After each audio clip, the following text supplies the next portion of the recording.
Вести на Канал 8. Добар ден. Скопскиот гигант Тинекс ќе отвора супермаркет во Кочани до зградата на локалната самоуправа. Општината и пензионерите се договориле да распишат тендер за таму од сега да се вршела посоодветна дејност, што ќе донесе поголем бенефит за градот. Просторот до зградата на општината интензивно се адаптира за пренамена. Сопственост е на локалната самоуправа, која го преотстапи на Сдруженијето на пензионери. Со оглед на тоа што неговите членови добија поубави простории во поранешната противпожарна станица, председателот Ѓорги Серафимов вели дека овој пат се воделе од повисоки цели. Одлуката за распишување тендер била донесена во дослуг со локалната самоуправа по претходен договор, дејноста на првиот сосед на градоначалникот и администрацијата да биде посоодветна од угостителство. Бидејќи меѓувремено имавме тоа задоволство да се јаве Тинекс како една голема трговска куќа која што има прочуени веќе докажани маркетинзи во низ Македонија. На нијата понуда ние ја прифативме, тоа беше секомиски одлучено. Унијата понуда беше у почетокот беше најинтересна, бидејќи понудија да скоро 6 милиона динара сакат да уложат во реконструкција на тие простории и да бидат наменети за еден современ маркет. Една продавница на самопослуга современа. Извод. Не. Која мошки имаше, меѓутоа уште у почетокот како се јавија овие луѓе и мислам ти дали ги тоа пресече или немаше конкуренција или пак она понуда што ја дава, а они други не може да ја понудат. Серафимов вели дека при распишувањето на тендерот локалната самоуправа не се водела исклучиво од економски мотиви. Заради тоа намерно не поставила посебни услови, задржувајќи ја истата цена за кирија. Примамлива во понудата била идејата на менаџментот на Тинекс, терасата да ја покрие со подвижна метална конструкција, со што би се добила корисна површина од околу 450 квадрати. Во веќе потпишаниот договор, победникот на тендерот се обврзал да ги задоволи потребите за современ супермаркет со одлични услови и широка палета производи по популарни цени. Друго да ви кажем, побудува интересот што они имат распишено и тендер, они ќе вработат негде 15-20 човека на работа, млади луѓе што сакат да бидат работка од трговски работници или продавачи. Тоа е едно плюс, друго ќе извршат едно реконструирање на тај дел на просторијата и сметам и за Кочани ќе биде задоволство да имаме такви луѓе. Па користиме прилика, да ви кажем ја отворено, може би тоа е превагнало, преди тоа што сопственикот на Тинекс е помајка Кочанец. Јавноста е запознаена дека на ова место претходно функционираше ресторан.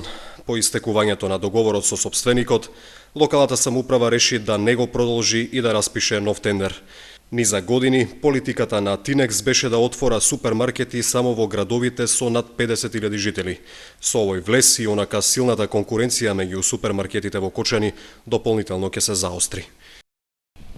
Минимално зголемување на бројот на вработените во индустријата е забележано во првите 6 месеци од оваа година.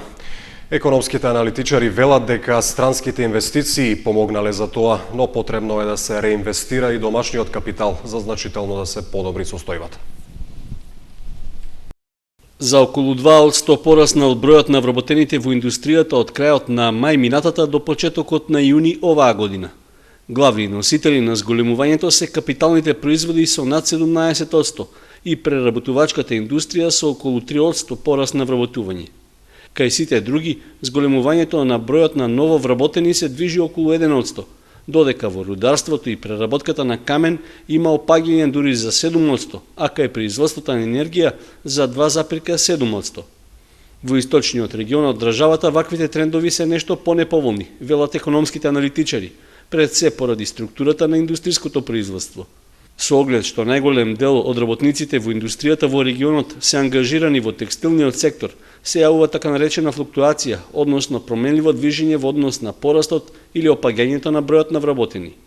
Во другите индустријски гранки има помалку ангажирани во однос на останатите региони во државата, освен кај рударството, кое според статистичките податоци за изминатите 12 месеци забележало опаѓање во бројот на работниците.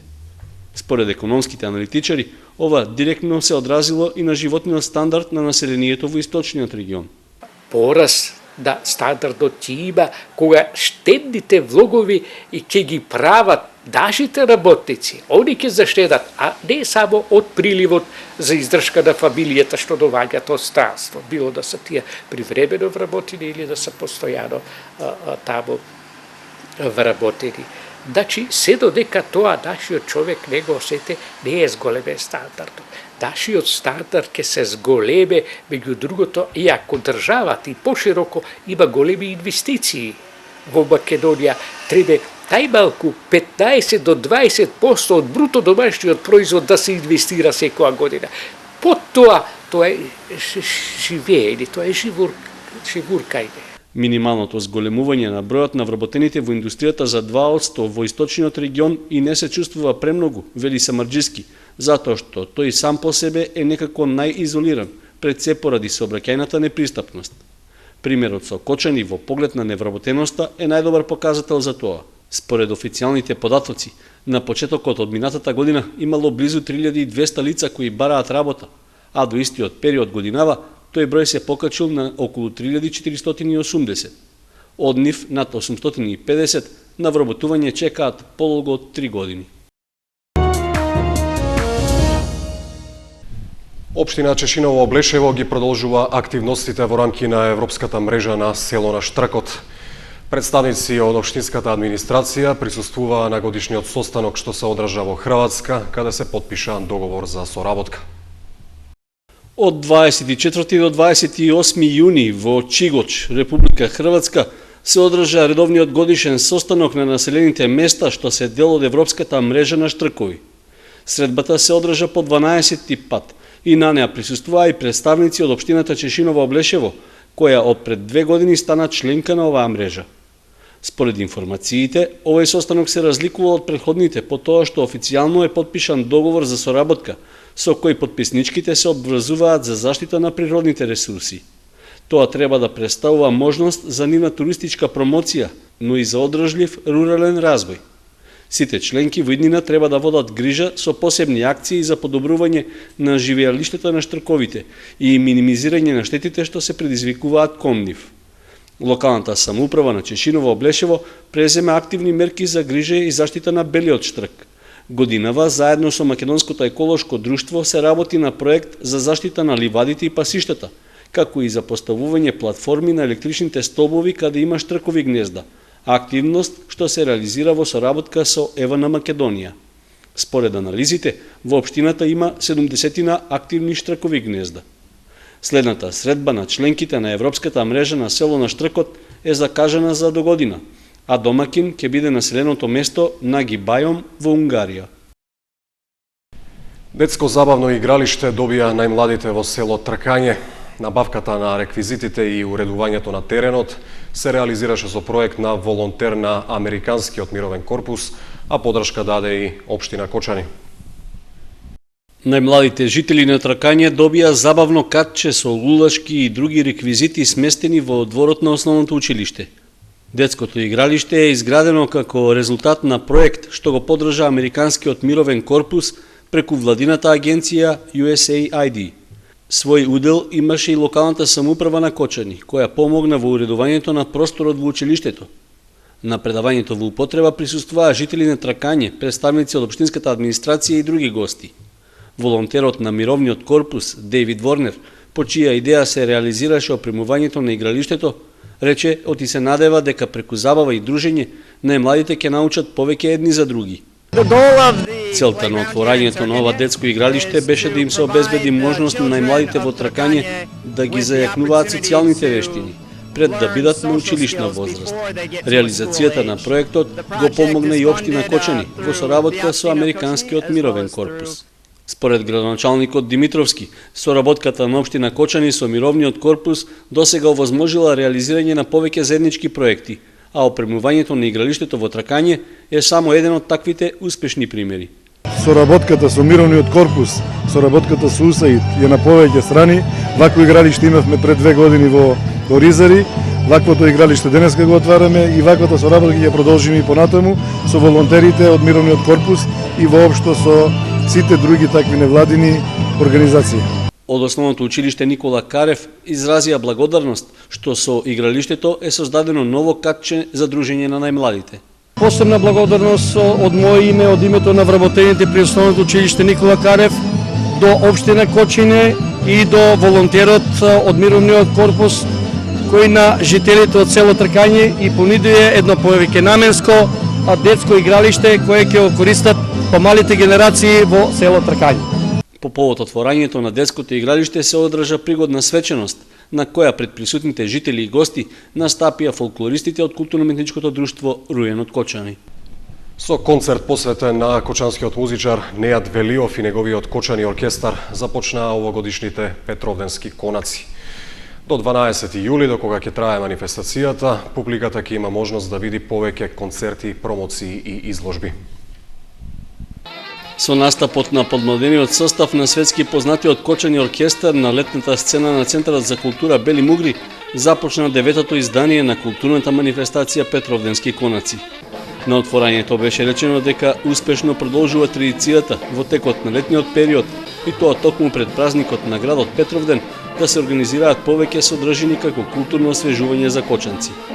Концертот насловен Музиката мојата животна приказна, со кој всушност и започнаа Петровденските конаци, беше посветен на основачот и раководителот на ансамблот Нејат Велиов Кинг, кој од оправдани причини не присуствуваше на отворањето на манифестацијата. Вистинско уживање за публиката приредија младите членови на оркестарот, кои исполнија повеќе музички numери и песни, чиј автор е токму Велиов. На нас е многу тешко што мајсторот, нашиот раководител што не присуствуваше поради здравствени причини. Репертуарот беше на Кинг Нејат Велиов, на нашиот раководител. Па мислам дека се и народот воодушевен од нашиот репертуар. Тај репертуар исто го свиреме и во Европа и во целиот свет го свиреме. Скоро сите членови се нови, освен јас и мојот раководител татко Нејат Велиов. Оние сите се нови членови, значи сите млади. Носител на манифестацијата Петровденски конаци е Центарот за култура Бели Мугри, поради што најголемиот дел од содржините се случуваат во него или во непосредна близина. Програмата и годинава е разновидна и организаторите очекуваат дека со неа ќе го привлечат вниманието на публиката. Кога создававме програмата, поаѓавме од да на некој начин да допреме до различните вкусови на граѓаните, за да можат и они дел да уживаат во деновите што престојат, значи денот пред Петровден. Се надеваме дека во следнивите денови малку времето ќе не послужи, значи ќе имаме можност граѓаните да излезат да уживаат во она што ние ќе го нудиме на новите. До 12 јули, кога е завршниот дел од манифестацијата, граѓаните ќе имаат можност да видат две изложби на карикатури и на дела создадени од ликовниот перформанс, потоа промоција на книги од авторите Виолета Танчева Златева и Доне Донев, како и Балканската поетска вечер, фолклорен концерт, улична забава и Влашкиот етнофестивал на Петровден Сите на планина. Завршницата е на Петровден со концертот на забавна музика, на кој ќе настапат Next Time, Тони Зен и кочанската рок група Шекспир.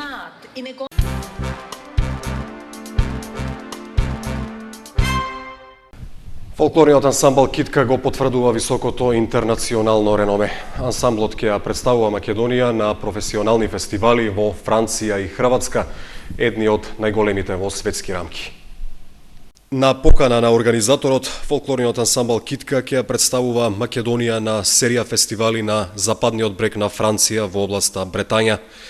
Нарекувајќи ја турнејата величенствена, раководителот и уметнички директор на ансамблот Стојко Митковски вели дека во 40 годишното постоење ова се едни од најголемите фестивали на кои учествувал неговиот ансамбл. Фестивал на кој се покануваат професионални ансамбли од сите континенти од светот. Ние од Европа ќе имаме само две земји, од тие ќе биде Полска и Македонија, на кој што ќе бидеме една малку, како да кажеме, сме возбудени со тоа што помеѓу професионални ансамбли да настапиш, ние како аматерски ансамбл, сепак е чувството големо и навистина горди сме што ќе ја презентираме Македонија и македонскиот фолклор на еден таков голем синџери фестивали во неколку градови на регионот Бретања на Атлантскиот океан. Имајќи го предвид исклучително високото ниво за овие фестивали е подготвена атрактивна програма. Автентичноста на настапите дополнително ќе ја подкрепи оркестарот од народни инструменти, што меѓу другото го прави македонскиот фолклор посебно атрактивен за странците. Овој фестивал настапуваме со најударната екипа од нашиот фолклорен ансамбл, со оркестарот од народни инструменти и ќе имаме дури и целовечерни концерти по 90-минутна програма, ќе имаме настапи од 3-минутна програма, од 30-минутна програма, така што секаде ќе се потрудиме, подготвени сме да презентираме Македонија онака како што и секојаш досега сме ја представиле нашата држава. На француската турнеја Китка ќе ја надовразе 49-та светска смотра на фолклорот во Загреб. Огромна привилегија за ансамблот е фактот што Хрватска многу ретко ја поканува Македонија на овој најреномиран фестивал во земјата. Ние бевме пред 8 години на овој фестивал, сега повторно од Македонија сме поканити токму ние. Од балканските земји на фестивалот во Загреб ќе бидеме само ние и хрватски ансамбли и ќе има неколку ансамбли од другиот дел на европскиот континент и ансамбли од Азија, од Латинска Америка и од Африка. Турнијата на Китка во Франција и Хрватска ќе трае 20 на дена. До крајот на летото предвидени се и други настапи. Во петок, 3 јули, Домот на културата Тошо Арсов ќе отвори изложбата на карикатури од бугарските автори Чочо Пеев, Ивајло Цветков, Валентин Георгиев, Валакс Александров, Ириен Трендафилов, Љубомир Михајлов и Рајко Попов. Изложбата насловена "Човек на човека му е карикатурист" за посетителите ќе биде отворена во 12 часот.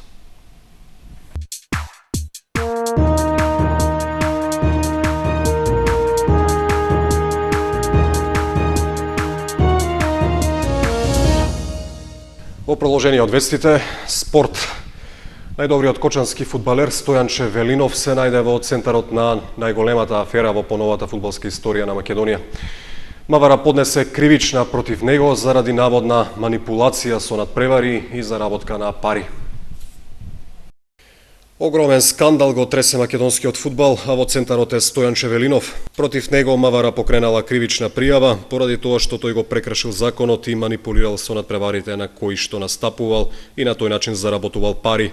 Аферата ја исфрли македонски спорт, кој беше единствениот медиум во Македонија кој го откри и го следеше скандалот со фудбалерите на Силекс од Кратово.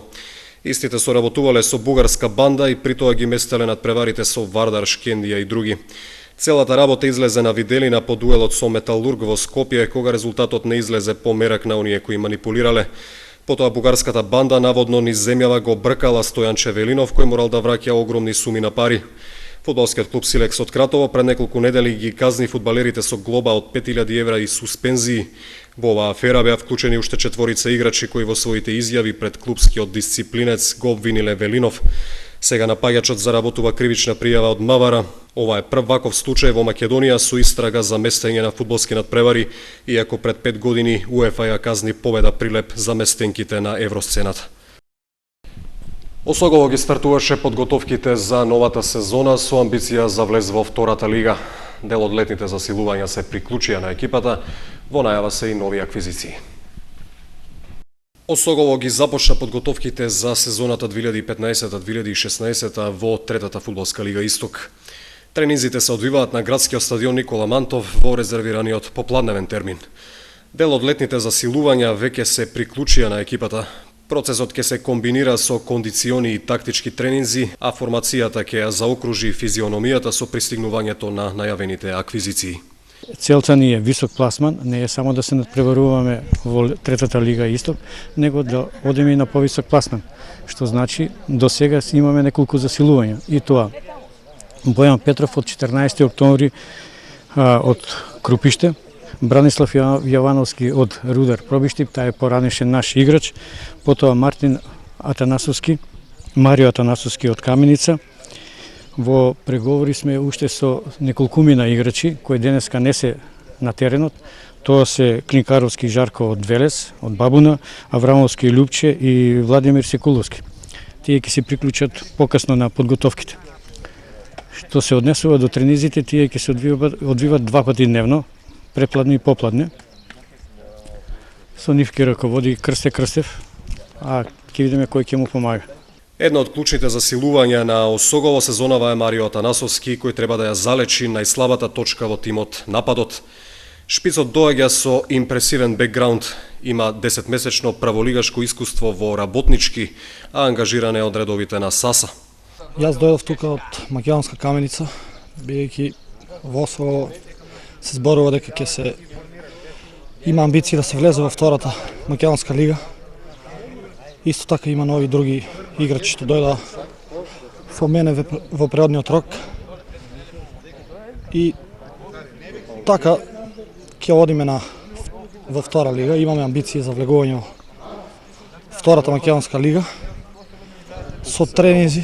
Осогово во сезоната 2014-2015 го имаше најслабото издание во третата лига Исток, завршувајќи во втората половина од табелата. Проекциите за освојување на место во горниот дел од табелата, по можност првото, не се предимензионирани и се добра стартна основа за новата сезона.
Следете ги објавите на социјалните мрежи. Јас сум Горан Лалов, ги гледавте вестите на Канал 8.